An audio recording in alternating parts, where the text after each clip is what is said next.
Alright, ये question देखते हैं अभी। A convex lens made of glass, refractive index 1.5, has a focal length 24 centimeter in air. When it is totally immersed in the water, refractive index 1.33, its focal length changes to। पानी में focal length निकालनी है इसकी। देखिए, जब दूसरे liquid में, जब एयर में होता है लेंस, तो उसकी जो फोकल लेंथ होती है लेस होती है। इनफैक्ट अगर हमने डेंसर सराउंडिंग मीडियम में रख दिया लाइक वाटर और अदर लिक्विड, तो उसमें क्या होता है, रिफ्रैक्टिव इंडेक्स, लेंस के रिफ्रैक्टिव इंडेक्स को सराउंडिंग मीडियम के रिफ्रैक्टिव इंडेक्स से डिवाइड करना पड़ता है। इसमें भी सराउंडिंग मीडियम के रिफ्रैक्टिव इंडेक्स से डिवाइड करेंगे 1 से, तो इसका मतलब सेम रहेगा वो। इसमें हम डिवाइड करेंगे 4/3 से, 1.33 से, तो उसकी जो है फोकल लेंथ जो है बढ़ जाती है, दूसरे मीडियम में बढ़ जाती है ना। अगर सपोज आइडेंटिकल मीडियम डाल दिया तो इनफाइनाइट हो जाएगी फिर। In other words it is changing and increasing, है ना। तो पानी में अगर डालते हैं जिसका, अगर ग्लास का रिफ्रैक्टिव इंडेक्स 1.5 है और वाटर का रिफ्रैक्टिव इंडेक्स 1.33, दैट इज़ 4/3 है, तो एग्जैक्टली 4 टाइम्स हो जाती है। तो क्या आंसर आएगा, ये 24 है, 96 आ जाएगा, है ना। तो let's see how do we solve this question. कैसे सॉल्व करते हैं, देखो कौन सा फार्मूले से सॉल्व किया जाएगा, बोलिए। Think about that. Lens maker फार्मूले से पहले एयर में इक्वेशन बनाते हैं, वहाँ से 1/r1 - 1/r2 की वैल्यू निकाल के दूसरी इक्वेशन में पुट कर देंगे, या 2 इक्वेशन बना के डिवाइड कर दो एज यू विश।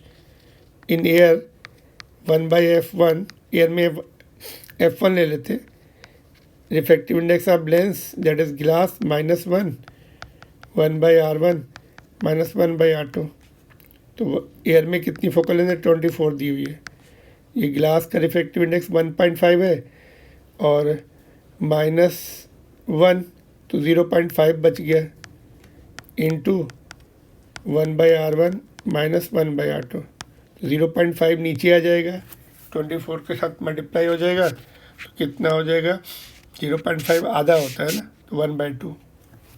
तो वह इधर 1/2 आ गया, है ना, यहाँ पे 1/2, तो ये 24 को डिवाइड कर देगा, 12 आ जाएगा फिर, है ना। मल्टीप्लाई करके देख लीजिए, ये 1/12 हो गया, और इधर 1/r1 - 1/r2, तो 1/r1 - 1/r2 की वैल्यू आ गई। तो दैट्स ऑल। अभी सेकेंड इक्वेशन में हम यूज़ करेंगे, 1/f2 निकालना है हमें।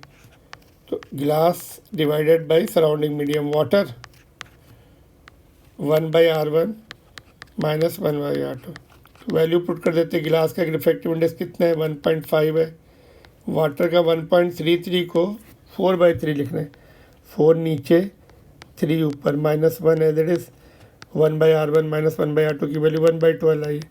तो इसको एलसीएम लो नीचे, तो 1.5 × 3 4.5, एलसीएम लेंगे 4 इधर आ जाएगा, 4.5 - 1, तो 0.5 बचेगा अपॉन 4 इंटू 1/12, तो 0.5 कितना होता है, 1/2 होता है।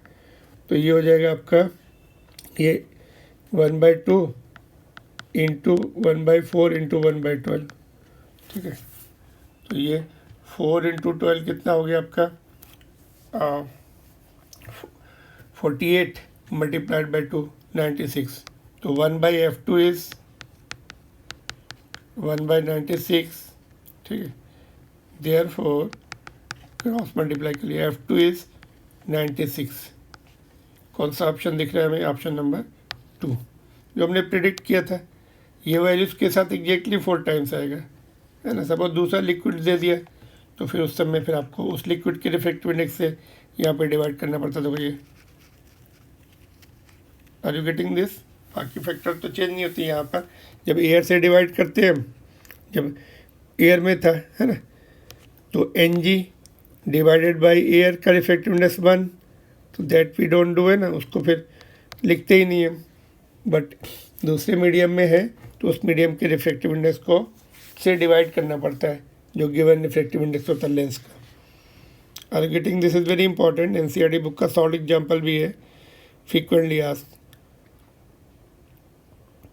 इन प्लेस ऑफ वाटर दूसरा लिक्विड कोई दे सकते हैं, है ना। अगर सेम लिक्विड हो जाता, सपोज उसका भी 1.5, तो यहाँ पे क्या आता है, 1.5 डिवाइडेड बाई 1.5, 1 माइनस 1 तो 0 आ जाता है, तो फोकल लेंथ इनफाइनाइट हो जाती है। रेसिप्रोकल है, नीचे एफ है, तो फोकल लेंथ इनफाइनाइट, तो रेज अनडिवेटेड चली जाती है ऐसे।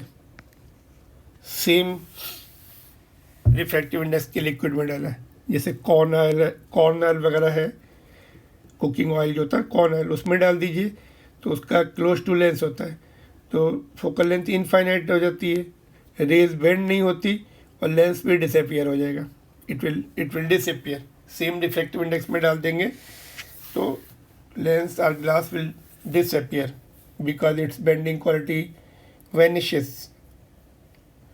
Alright, are you getting this point, important points? अगर आपको लेक्चर पसंद आ रहा है please subscribe the channel. Okay, thank you. Moving on to the next question now.